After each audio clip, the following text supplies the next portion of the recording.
Hello students, a warm good morning to all of you.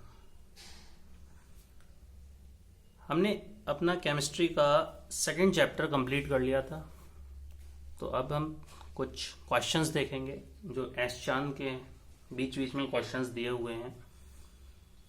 ठीक है, तो first question देखते हैं और एज ए होमवर्क भी मैंने आपको ये दिया था, तो आप इसे मैच कर सकते हैं. तो फर्स्ट क्वेश्चन कह रहा है कि what colour do the following indicators turn when added to a base और एल्कली. यहां पर आपको तीन इंडिकेटर्स दिए हुए हैं और आपसे पूछा है कि ये अगर बेस के कांटेक्ट में आएंगे तो ये क्या चेंज दिखाएंगे. तो पहला जो इंडिकेटर दिया है आपको वो दिया है मिथाइल ऑरेंज. ठीक है, मिथाइल ऑरेंज. सेकेंड इंडिकेटर दिया है आपको लिटमस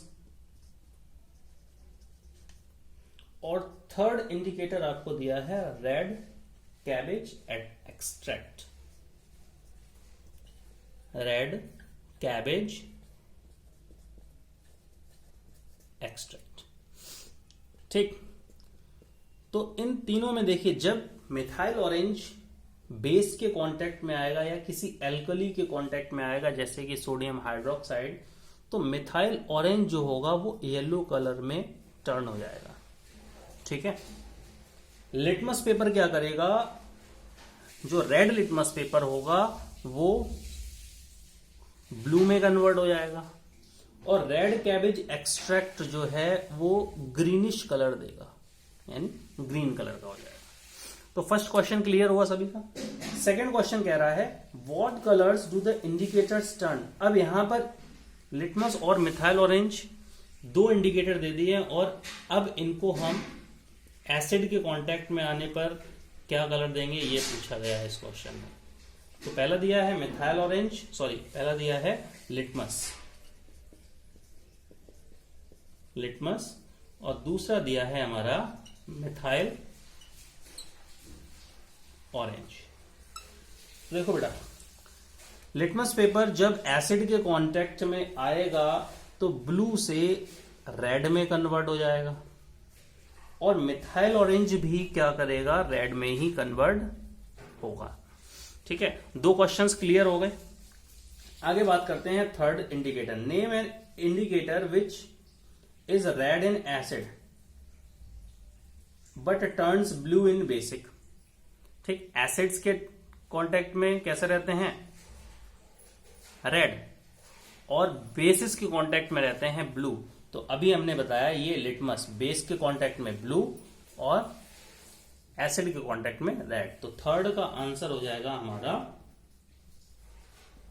लिटमस. ठीक है, फोर्थ कह रहा है an indicator which is pink in alkaline, यानी बेस के कांटेक्ट में पिंक रहता है और कलरलेस हो जाता है एसिड सॉल्यूशंस में. तो फोर्थ में बेटा एक ही हमारा इंडिकेटर ऐसा था जो पिंक कलर दे रहा था, फेनोक्सिलीन. ठीक है, तो 4 क्वेश्चंस क्लियर हुए आपके. अब देखते हैं फिफ्थ क्वेश्चन क्या कह रहा है. देखिए, फिफ्थ क्वेश्चन कह रहा है कि जब when a solution is added to cloth strip treated with onion extract then the smell of onion cannot be detected. ठीक है, what state whether the given solution contains an acid or base. देखिए, अब olfactory indicator onion की बात हो रही है, तो अनियन क्या करता है बेटा, जब एसिड के कांटेक्ट में आता है तो इसकी स्मेल में कोई भी चेंज नहीं होता है, लेकिन जैसे ही बेस के कांटेक्ट में आता है तो इसकी स्मेल जो होती है वो टोटली डिसअपियर हो जाती है. तो इसका आंसर क्या है कि जो सॉल्यूशन दिया गया है वो कैसा है, बेसिक इन नेचर है, यानी कि बेस है. ठीक है, next sixth question. When a solution is added to vanilla extract then the characteristic smell of vanilla cannot be detected. State whether the given solution is an acid or base. देखिए, अब बात आ रही है vanilla की. ठीक, तो vanilla के term में क्या होगा वनीला के टर्म में जब हमने कोई भी बेस या एसिड का सॉल्यूशन इसके कांटेक्ट में लाए, ठीक है, तो यहां पर क्या चेंज होगा इसकी स्मेल में, ठीक है, तो ये पूछा गया है। क्वेश्चन 8 में बेटा जो गैस इवॉल्व होगी वो होगी कार्बन डाइऑक्साइड गैस। ठीक, देखो जब भी ये गैस हम लाइम वाटर के ऊपर से या लाइम वाटर के साथ में गुजारेंगे तो क्या होता है, वो मिल्की हो जाता है। क्यों? क्योंकि कार्बन डाइऑक्साइड गैस जो है वो उसके ऊपर से पास हुई। ठीक, if we keep on passing the gas milky lime water से, वो फिर से क्लियर हो जाएगा। तो हमें पता लग गया कि हाइड्रोक्लोरिक एसिड जब भी सोडियम हाइड्रोजन कार्बोनेट के साथ में रिएक्शन करेगा, ठीक है, तो कौन सी गैस निकलेगी? Carbon dioxide. क्वेश्चन नंबर 9 कह रहा है give the names and the formulas of 2 strong acids and weak acids. 2 strong acids और 2 वीक एसिड्स के आपको क्या बताने हैं? नाम बताने हैं। ठीक, देखो तो स्ट्रॉन्ग एसिड और वीक एसिड के टर्म में अगर हम बात करें तो पहले हम स्ट्रॉन्ग की बात कर लेते हैं। स्ट्रॉन्ग के 2 बेटा, एक HCl हो गया, एक हो गया H2SO4, यानी कि हाइड्रोक्लोरिक एसिड और सल्फ्यूरिक एसिड। अगर हम बात करें वीक एसिड्स की तो एक हो गया एसिटिक एसिड और एक हो गया हमारा सिट्रिक एसिड। ठीक, तो ये दो एग्जांपल हो गए स्ट्रॉन्ग एसिड के और वीक एसिड के। नेक्स्ट क्वेश्चन नंबर 10 कह रहा है हमसे name 1 natural source of each of the following acids. 4 acid दिए हुए हैं आपको 10th में। पहला दे दिया सिट्रिक एसिड, ठीक है, दूसरा दे दिया ऑक्जेलिक, तीसरा यहां पर दे दिया आपको लैक्टिक एसिड और 4th आपको दे दिया टार्टरिक एसिड। अब आपसे पूछा है इनकी सोर्स के, ये एसिड जो होते हैं वो आपको कहां से प्राप्त होते हैं, ठीक है, इनकी सोर्स क्या है। तो ये मैं आपको एक टेबल बनवा चुका हूं पहले, फिर भी मैं आपको बता दूं कि सिट्रिक एसिड जो है वो हमें लेमन से मिल जाता है, ठीक है। ऑक्जेलिक एसिड हमारे टमाटोज में पाया जाता है, टमाटर में। लैक्टिक एसिड कर्ड में, दही में, ठीक। और टार्टरिक एसिड इमली में पाया जाता है, ठीक है। क्वेश्चन नंबर 10 तक कोई दिक्कत नहीं। देखिए 11th क्वेश्चन क्या कह रहा है, ठीक है।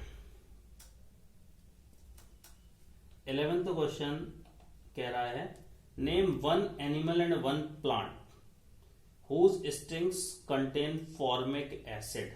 यानी कि एक एनिमल बताना है, एक प्लांट बताना है जिसकी स्टिंग में फॉर्मिक एसिड पाया जाता है, ठीक है। देखो फॉर्मिक एसिड के लिए मैंने आपको बताया था सबसे पहले आंट चींटी में पाया जाता है, आंट की स्टिंग में, ठीक। अब बात आती है प्लांट की, कौन सा प्लांट है जिसके स्टिंग, लीफ स्टिंग में फॉर्मिक एसिड पाया जाता है या मेथनोइक एसिड पाया जाता है। तो ये तो हो गया हमारा एनिमल, ठीक। अब प्लांट्स में जो पाया जाता है वो है नेटल लीफ, ठीक। इसकी भी स्टिंग में फॉर्मिक एसिड पाया जाता है। क्लियर। नेक्स्ट क्वेश्चन देखते हैं 12th क्वेश्चन कह रहा है how is the concentration of hydronium ions affected when the solution of N acid is diluted, ठीक है। तो हाइड्रोनियम आयन पर क्या प्रभाव पड़ेगा जब किसी भी एसिड के सॉल्यूशन को हम डाइल्यूट करेंगे। डाइल्यूट का मतलब उसमें वाटर ऐड करेंगे, ठीक है, देखो बेटा, अगर हम उसमें वाटर ऐड करेंगे तो हाइड्रोनियम आयन जो कंसंट्रेशन होगा वो डिक्रीज होगा।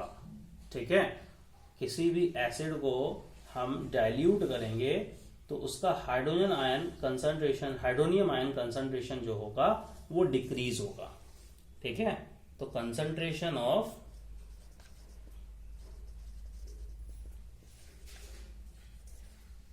Hydronium ion H3O plus in the solution decreases। 13th question कह रहा है, वर्ड इक्वेशन दीजिए और उन्हें बैलेंस करिए निम्न रिएक्शंस की।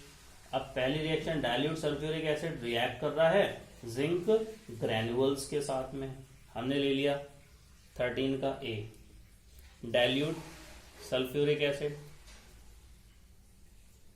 जिंक ग्रैन्युअल्स के साथ में रिएक्शन कर रहा है तो क्या बना रहा है, देखो जिंक सल्फेट बनाएगा, यानी कोई भी एसिड मेटल के साथ में रिएक्शन करेगा, हाइड्रोजन गैस तो इवॉल्व होगी और क्या बनेगा, जिंक सल्फेट।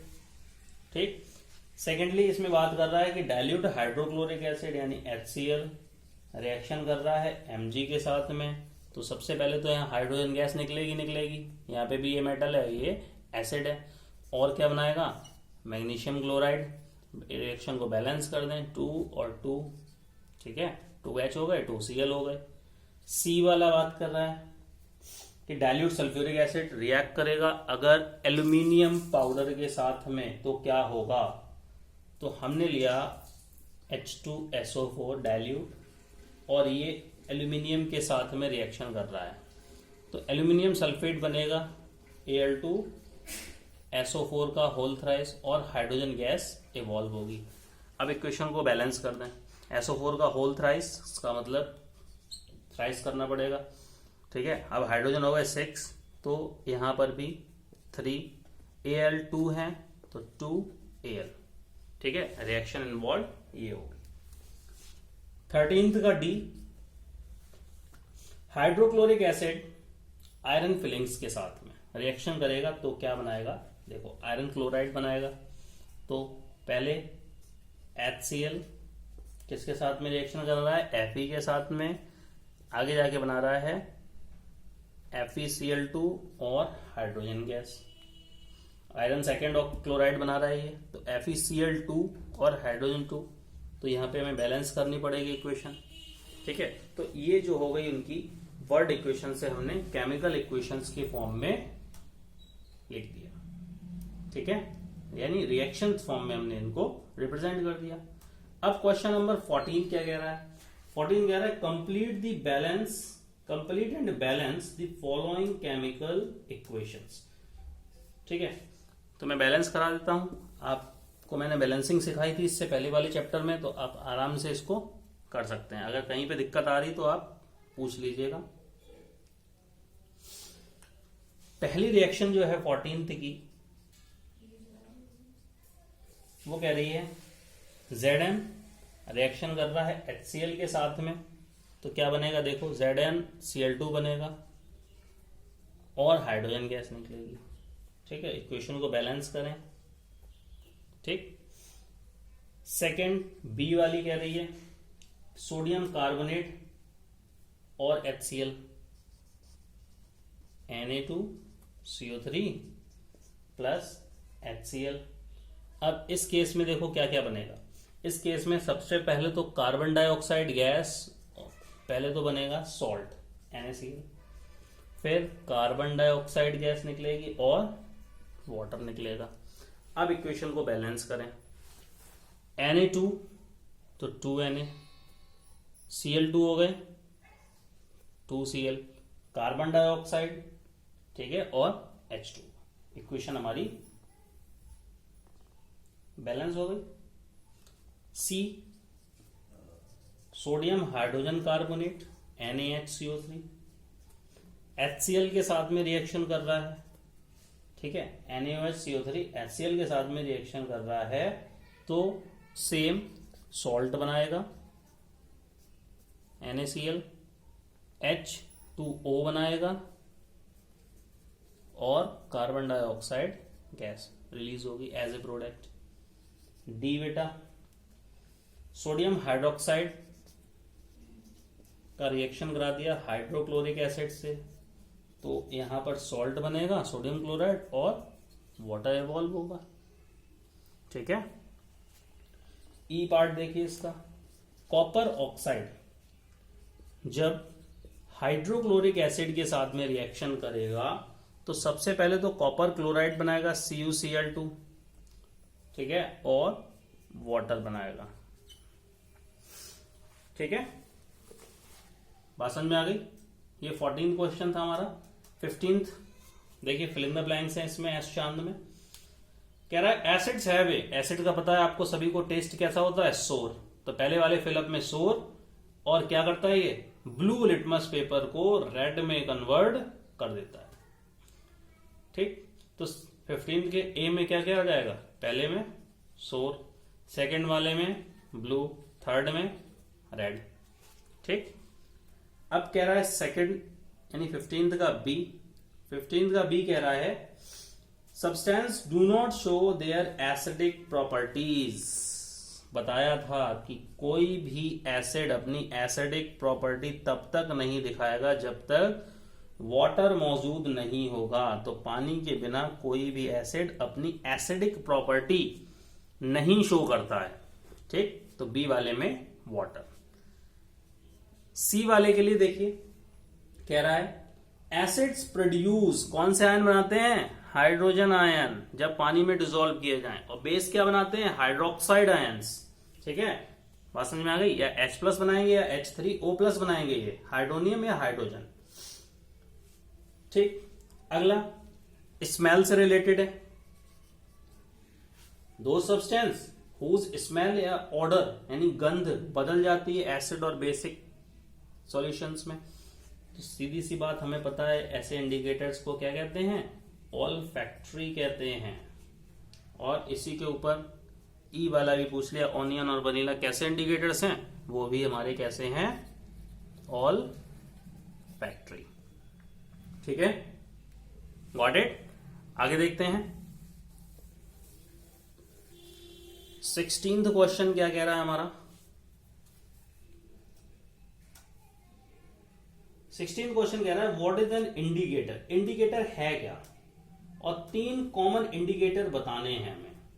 16 का ए कह रहा है इंडिकेटर क्या है, एक ऐसा सब्सटेंस है जो कलर बदलता है, which change colour when it is put in acid solution और बेसिक सॉल्यूशन। ठीक, अब 3 एग्जांपल बताने थे हमें। तो पहला हो गया लिटमस ले लो, मिथाइल ऑरेंज ले लो, या फेनोप्थलीन ले लो, ओनियन एक्सट्रैक्ट, ये ऑल्फैक्टरी आ गए।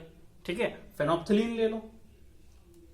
बात समझ में आ गई। तो इंडिकेटर क्या है, 16 के ए के लिए हम बोल सकते हैं indicator is a substance or a dye that change colour when it comes in contact with acid or base. For example litmus, methyl orange और फेनोप्थलीन। ठीक है, 16th का बी क्या कह रहा है,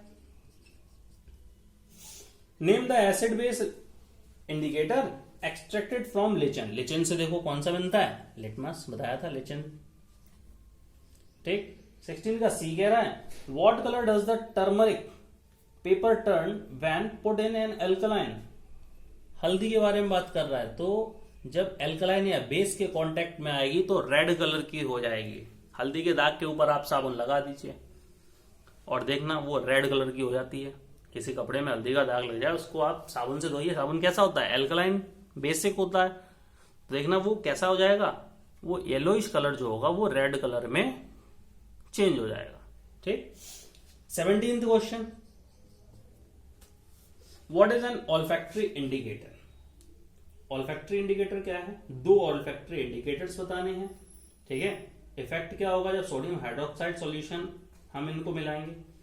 ठीक, देखो ऑल्फैक्टरी इंडिकेटर्स क्या है, जो अपनी स्मेल में परिवर्तन करते हैं जब किसी एसिड या बेस सॉल्यूशन के कांटेक्ट में आते हैं। यानी ऐसे सब्सटेंस जिनकी स्मेल, जिनकी गंध बदल जाती है। ठीक है, जब वे एसिड के या बेस के कांटेक्ट में आते हैं वो हमारे कहलाते हैं olfactory indicators. Commonly used olfactory indicators कौन से हैं? Onion and vanilla. ठीक, अब जब ये बेस के कांटेक्ट में आते हैं तो इनकी स्मेल कैसी हो जाती है? वैनिश हो जाती है, स्मेल डिसअपीयर हो जाती है। ठीक है, तो तीनों का आंसर हमें मिल गया। ठीक है, लास्ट में पूछा क्या है? लास्ट वाला पूछा है व्हेन बेसिक सॉल्यूशन, जैसे कि सोडियम हाइड्रोक्साइड के कांटेक्ट में ये दोनों आएंगे तो इनकी स्मेल वैनिश हो जाएगी। ठीक है, और एसिड के कांटेक्ट में इन पे कोई भी बदलाव नहीं आता, कोई भी परिवर्तन नहीं आता। क्वेश्चन नंबर 18 कह रहा है बेटा, what happens when acid reacts with metal. शुरुआत से बताया मैंने कि कोई भी एसिड जब मेटल के साथ में रिएक्शन करेगा तो सॉल्ट बनाएगा और हाइड्रोजन गैस इवॉल्व होगी। ठीक है, तो एक एग्जांपल पूछा है, एक रिएक्शन पूछी है इसमें, तो रिएक्शन कोई सी भी दे दो। मान लो हमने Zn को रिएक्ट करा दिया HCl से, तो क्या बन रहा है? ZnCl2 बन रहा है और हाइड्रोजन गैस इवॉल्व हो रही है। इक्वेशन को बैलेंस कर दो। ठीक है, तो पता लग गया कोई भी मेटल जब किसी एसिड के साथ में रिएक्शन करेगा तो सॉल्ट बनाएगा और हाइड्रोजन गैस इवॉल्व होगी। ठीक है, गॉट इट। अगला क्वेश्चन देखें 18th का B, which gas usually liberated, कौन सी गैस निकलती है जब एसिड रिएक्ट करता है मेटल से, और कैसे आप टेस्ट करेंगे? अभी बताया हाइड्रोजन गैस निकलती है, टेस्ट करने के लिए बता दिया।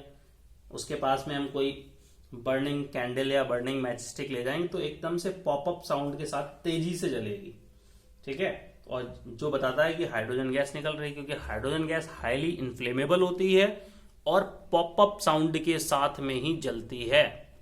ठीक है, बात समझ में आ गई। क्वेश्चन नंबर 19 देखिए, वाइल डाइल्यूटिंग एन एसिड, किसी भी एसिड को डाइल्यूटिंग करते वक्त यानी तनु बनाते वक्त, ठीक है, why it is recommended that the acid should be added to water, not water to the acid। देखो, किसी भी एसिड का डाइल्यूशन करते वक्त हम वाटर को एसिड में क्यों नहीं डालते हैं, एसिड को वाटर में ही क्यों डालते हैं? ऐसा क्यों? देखो बेटा, जब कंसंट्रेटेड एसिड को हम वाटर में मिलाते हैं डाइल्यूट करने के लिए, तो हीट जो होती है वो इवॉल्व होती है। ठीक है, और जब पानी की मात्रा ज्यादा होगी और एसिड को हम बूंद बूंद करके डालेंगे तो वो हीट जो निकलेगी, तेजी से जो हीट इवॉल्व होती है, वो वाटर क्या करेगा? उसको एब्जॉर्ब कर लेगा।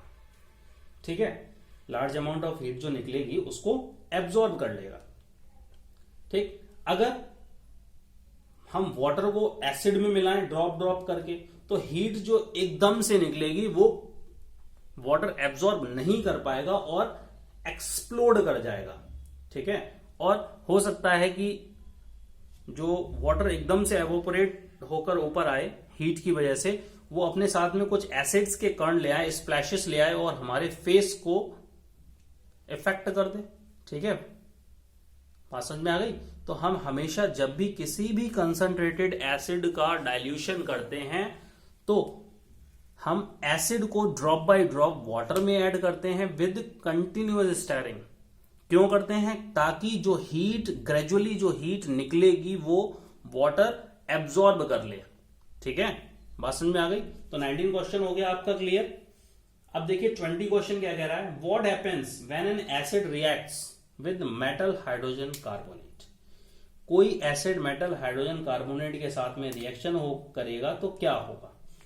देखो 20 क्वेश्चन का हम ले रहे हैं। पहला sodium hydrogen carbonate as a example ले लिया और इसमें हमने एक एसिड मिला दिया HCl।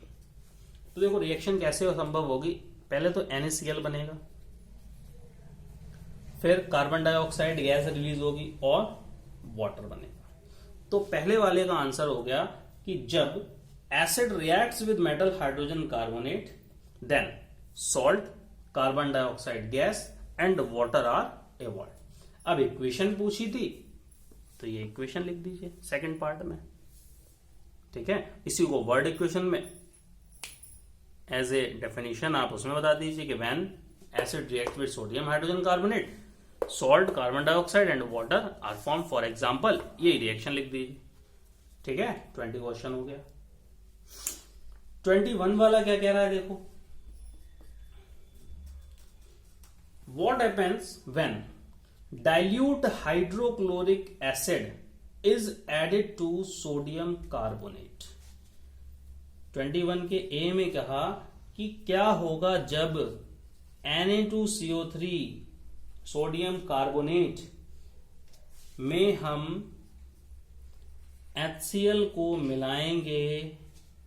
तो ध्यान रहे, पहले तो सॉल्ट बनेगा NaCl, ठीक है, NaCl, carbon dioxide gas evolve होगी और वाटर इवॉल्व होगा। तो Na2 2NaCl, ठीक, Cl2 हो गए 2HCl, इक्वेशन हमारी बैलेंस हो गई। अब हमें पता लग गया कि when dilute hydrochloric acid reacts with sodium carbonate, reacts with sodium carbonate, ये क्या है, sodium carbonate, then sodium chloride, carbon dioxide and water are formed.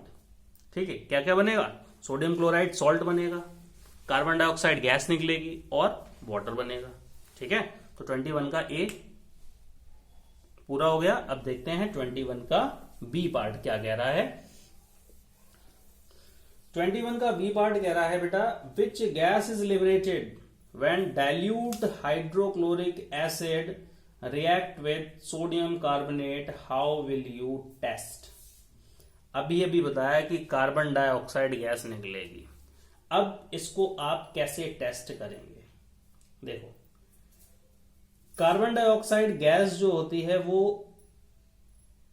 जब हम पास करेंगे किसी लाइम वाटर के ऊपर से, तो वो क्या करेगी, उस लाइम वाटर को मिल्की कर देगी।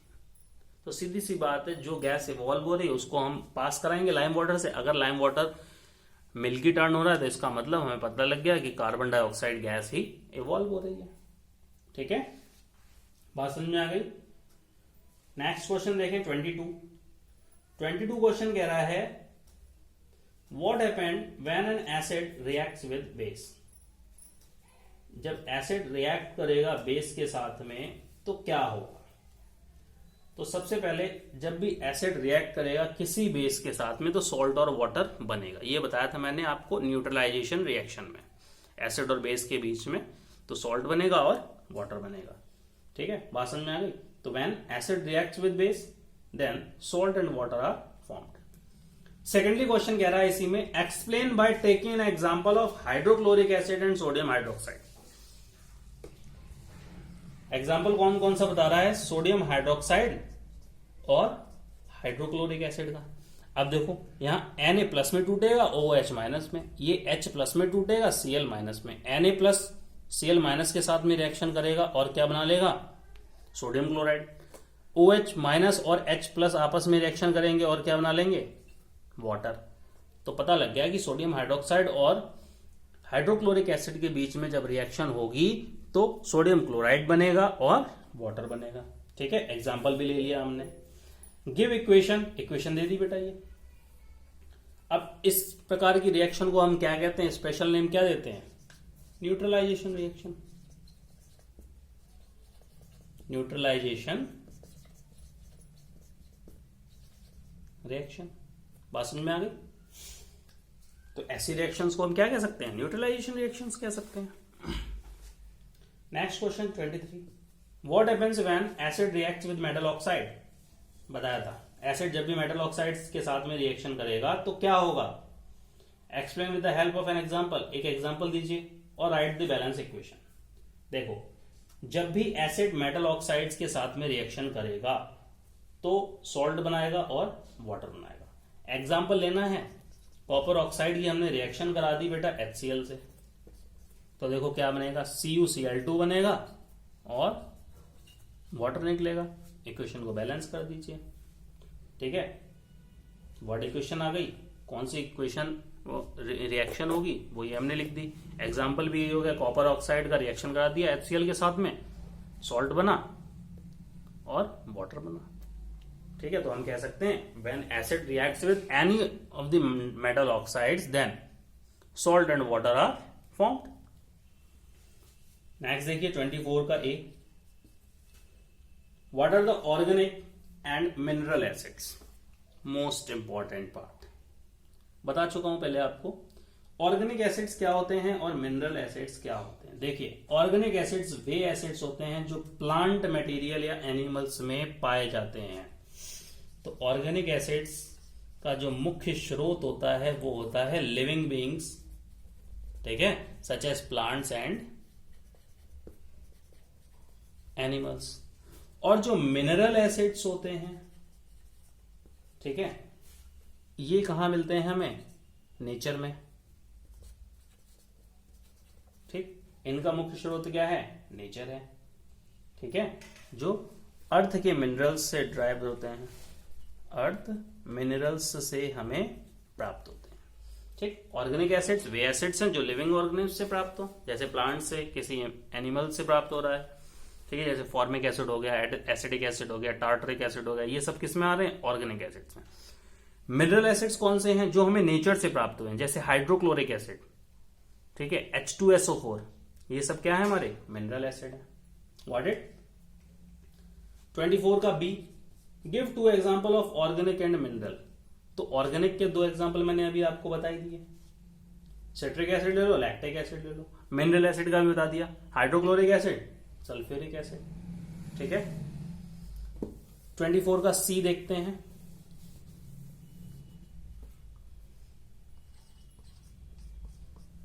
ट्वेंटी का सी कह रहा है, state some of the uses of mineral acids in industries. Industries में मिनरल एसिड्स कहां कहां प्रयुक्त होते हैं। और ठीक है, तो सबसे पहले मैंने आपको बताया था सल्फ्यूरिक एसिड का प्रयोग करते हैं हम पेंट वगैरह बनाने में, फर्टिलाइजर्स बनाने में, डाइज, डिटर्जेंट्स, इनको बनाने में हम किसका प्रयोग करते हैं, सल्फ्यूरिक एसिड का। तो H2SO4 का हम प्रयोग करते हैं फर्टिलाइजर्स बनाने में। ठीक है, पेंट, डाइज और डिटर्जेंट, इनको बनाने में हम क्या करते हैं, इसका प्रयोग करते हैं। सेकेंडली हाइड्रोक्लोरिक एसिड, इसका प्रयोग कैसे करते हैं, स्टील मैन्युफैक्चरिंग में, ठीक है, टेक्सटाइल इंडस्ट्रीज में, फूड और लेदर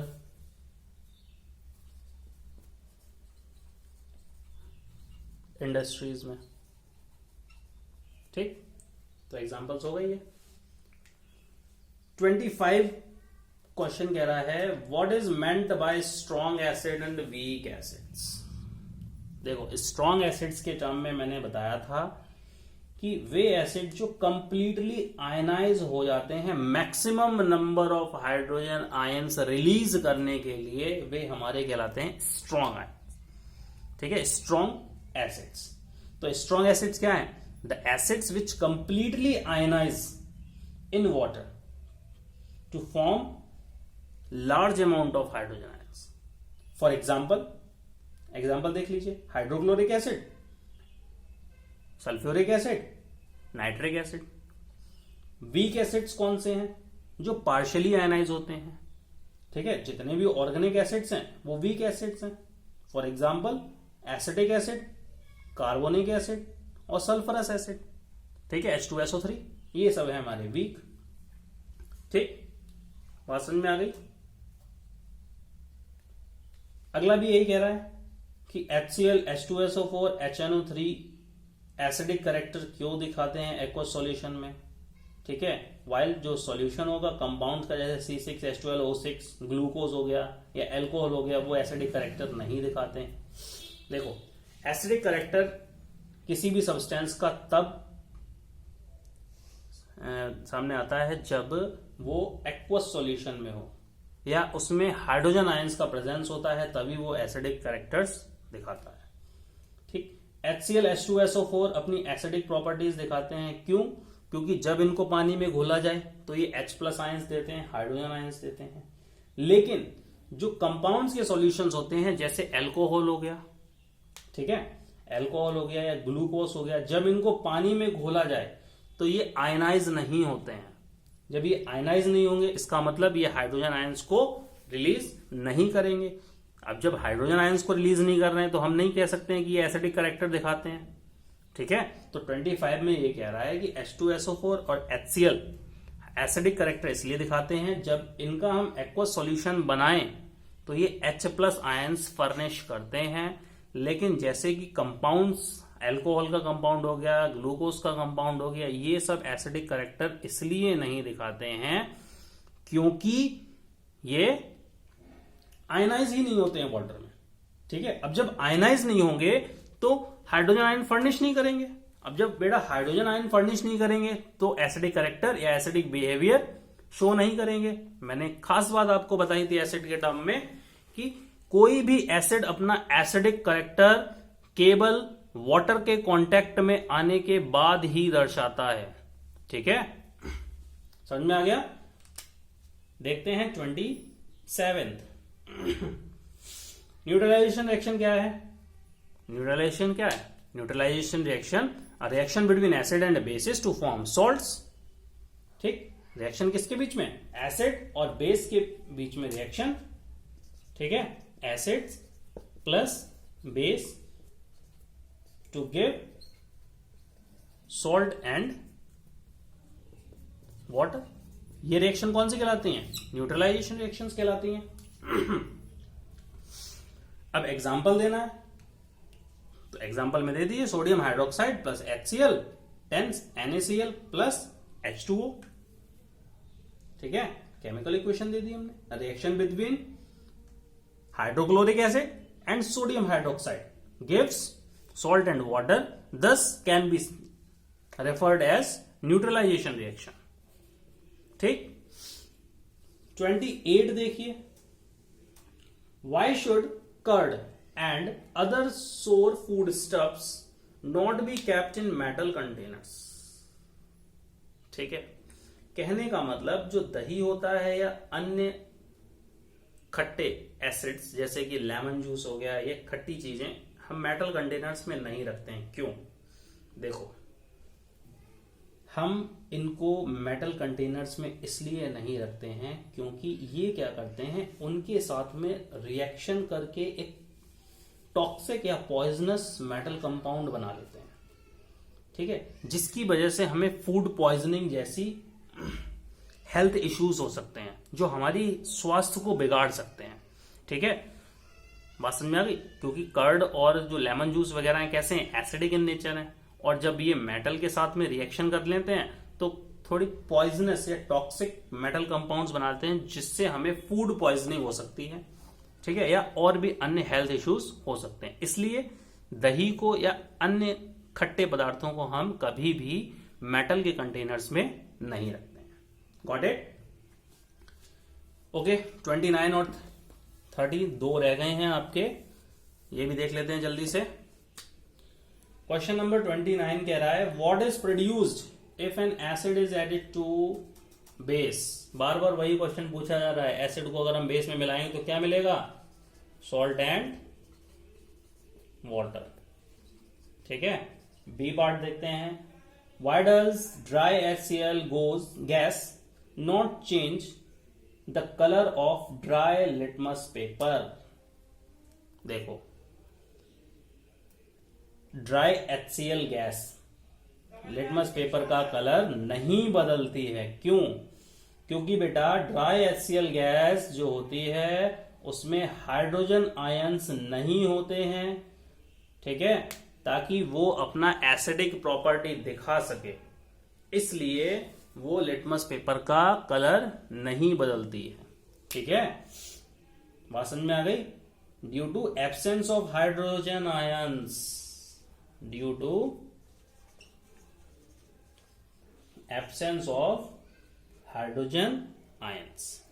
ठीक, सी पार्ट कह रहा है, व्हाट कलर फेनोप्थिलीन क्या कलर देता है जब एल्कली में मिला दिया जाए? तो पिंक कलर देता है। ठीक है, लास्ट क्वेश्चन देखते हैं 30 का ए।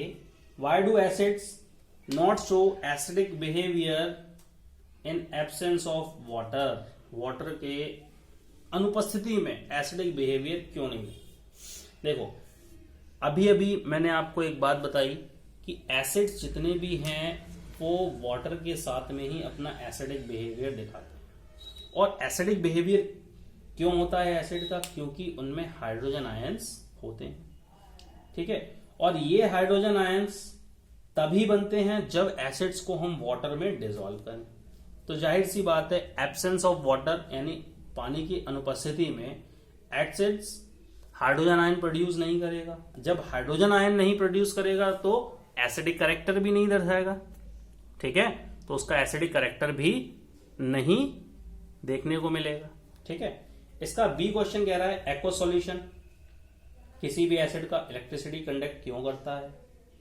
देखो, जो एक्वा सॉल्यूशन होता है एसिड का वो इलेक्ट्रिसिटी कंडक्ट इसलिए करता है क्योंकि उसमें चार्ज पार्टिकल्स मौजूद होते हैं, जैसे H+ आयंस, ठीक है। यही आयंस क्या करते हैं? इलेक्ट्रिक करंट को कैरी करते हैं एक स्थान से दूसरे स्थान तक। इसलिए एक्वा सॉल्यूशन किसी भी एसिड का इलेक्ट्रिसिटी को कंडक्ट करता है, ठीक है। सेम आ गया इसी का जस्ट अपोजिट कि डिस्टिल्ड वाटर इलेक्ट्रिसिटी को कंडक्ट नहीं करता है जबकि रेन वाटर करता है। तो देखो, डिस्टिल्ड वाटर में कोई भी आयनिक कंपाउंड डिसॉल्व नहीं होता है, ठीक है। लेकिन रेन वाटर में कार्बन डाइऑक्साइड गैस, कार्बनिक एसिड वगैरह वगैरह मिले हुए होते हैं, ठीक है।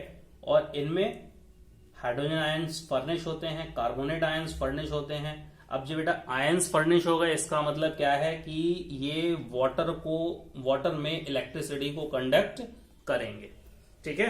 तो क्वेश्चन नंबर 30 तक हमारा कंप्लीट हो गया है। अब हमारे जो आएंगे वो 31 से हम डिस्कस करेंगे अपने नेक्स्ट लेक्चर में, ठीक है। Thank you.